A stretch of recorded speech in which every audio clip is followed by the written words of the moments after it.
Hi friends, welcome to my channel Chrisa's kitchen recipe.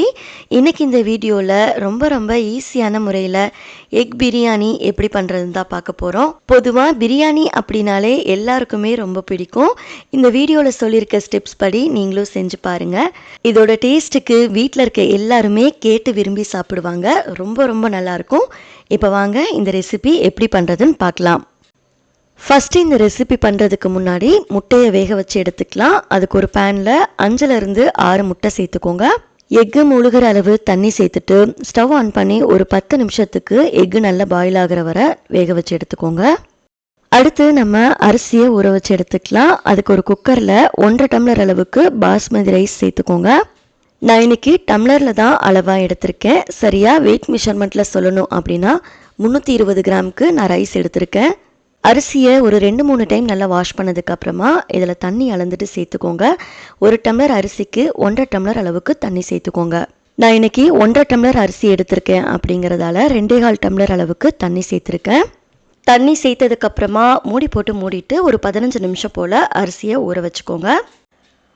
அரிசி ஒரு 15 நிமிஷம் நல்லா ஊறினதுக்கு அப்புறமா இந்த அரிசி கூடவே 2 பிரியாணி இலை சேர்த்துக்கோங்க.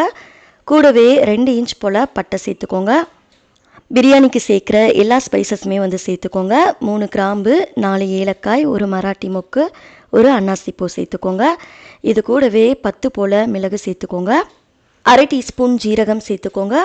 1 டீஸ்பூன் உப்பு, கூடவே 2 டீஸ்பூன் போல் நெய் சேர்த்துக்கோங்க. இதெல்லாம் சேர்த்ததுக்கப்புறமா ஒரு டைம் நல்லா கலந்து விட்டுக்கோங்க.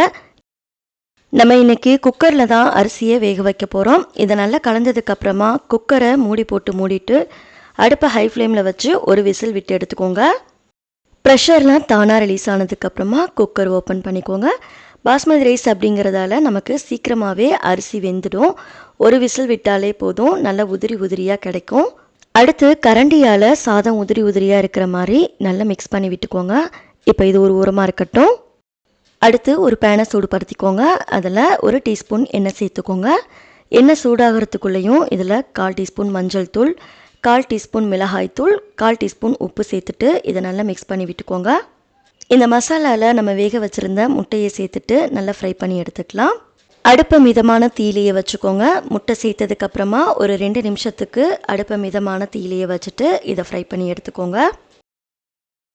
2 நிமிஷம் ஆனதுக்கப்புறமா ஸ்டவ் ஆஃப் பண்ணிவிட்டு நம்ம முட்டையை வெளியில் எடுத்துடலாம்.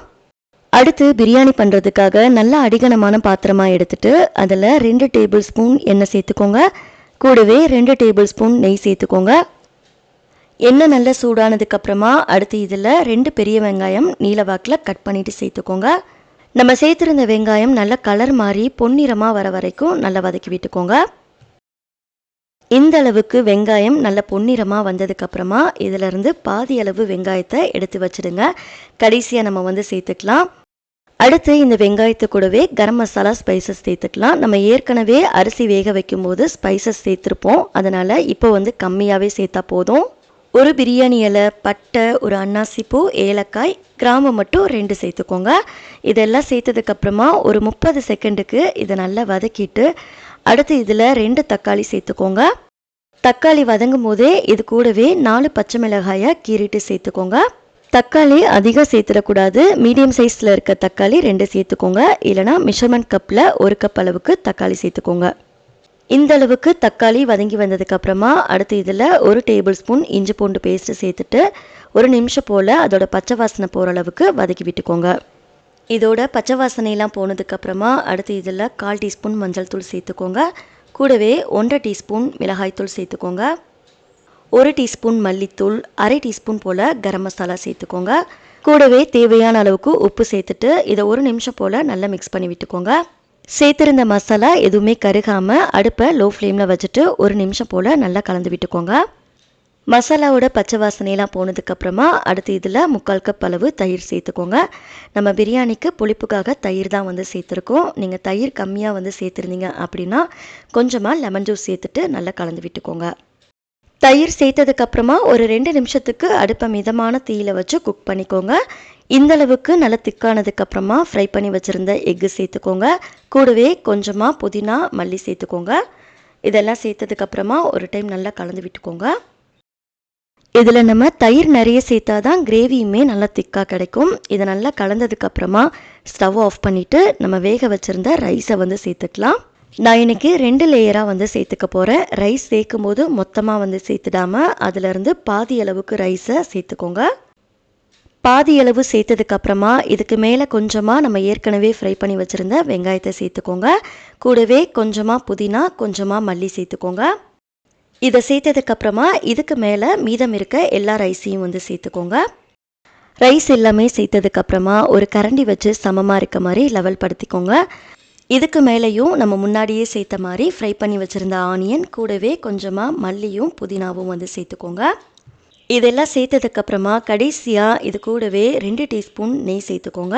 அடுத்து கொஞ்சமாக குங்குமப்பூவை சுடுதண்ணியில் ஒரு 10 நிமிஷம் போல் ஊற வச்சுட்டு சேர்த்துக்கோங்க. இது வந்து ஆப்ஷனல் தான், இருந்தால் சேர்த்துக்கோங்க, இல்லைனா ஸ்கிப் பண்ணிக்கலாம். இதெல்லாம் சேர்த்ததுக்கப்புறமா அலுமினியம் ஃபாயில் வச்சு நல்லா காற்று போகாத மாதிரி ஃபுல்லாக கவர் பண்ணிவிட்டு இதை மூடி போட்டு மூடிடலாம். அலுமினியம் ஃபாயில் இல்லை அப்படின்னா இதுக்கு மேலே நீங்கள் இலை வந்து வச்சுட்டு வேர்வை தண்ணி எதுவும் படாத மாதிரி நீங்கள் மூடி போட்டு மூடிடுங்க. இப்போது ஸ்டவ் ஆன் பண்ணிவிட்டு அடுப்பை லோ ஃப்ளேமில் வச்சு ஒரு 5 நிமிஷத்துக்கு இதை நல்லா குக் பண்ணி எடுத்துக்கோங்க. 5 நிமிஷம் ஆனதுக்கப்புறமா இதை வெளியில் எடுத்துட்டு ஓப்பன் பண்ணிக்கோங்க. அவ்வளோதான், சுட சுட எக் தம் பிரியாணி சூப்பராக ரெடி ஆயிடுச்சு.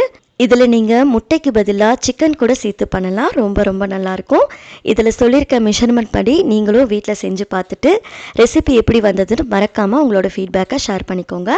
இந்த ரெசிபி உங்களுக்கு பிடிச்சிருக்குன்னு சொல்லி நினைக்கிறேன். வீடியோ பிடிச்சிருந்தா லைக் பண்ணிவிட்டு சேனலை சப்ஸ்கிரைப் பண்ணிக்கோங்க. நெக்ஸ்ட் ஒரு ரெசிபி வீடியோவில் பார்க்கலாம். தேங்க்ஸ் ஃபார் வாட்சிங். பபாய்.